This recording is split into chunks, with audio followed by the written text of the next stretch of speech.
বহির্বিশ্বের উন্নত দেশগুলিতে, এমনকি আমাদের দেশেরও এক শ্রেণীর লোকেরা বলতে শুরু করেছে ব্যবসার দ্বারা অর্জিত মুনাফা বা লাভ আর সুদ একই জিনিস, উভয়ের মধ্যে কোনো পার্থক্য নাই।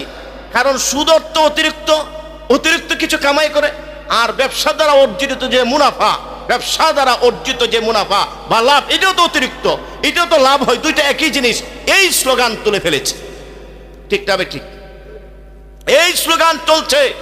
শুধু তাই না বাবা, তারা পত্রপত্রিকায়, বই পুস্তকে, বিভিন্ন মিডিয়াতে প্রচার করছে যে সুদ আর লাভ একই জিনিস। তারা সুদের স্থানে, সুদের জায়গায় সুদ ব্যবহার না করে ইন্টারেস্ট একটা শব্দ ব্যবহার করছে। এটা আপনারা জানেন কিনা? এখন কিন্তু সুদ বলে না, কি বলে? ইন্টারেস্ট। কিংবা সুদের জায়গায় বলে মুনাফা, কিংবা সুদের জায়গায় বলে লাভ। এবং নিজেদের হীন স্বার্থ চরিতার্থ করার জন্যে চিরাচরিত অবৈধ সুদকে বৈধ বানানোর ব্যর্থ চেষ্টায় মেতে উঠেছে, ব্যর্থ প্রয়াসে লিপ্ত হয়েছে।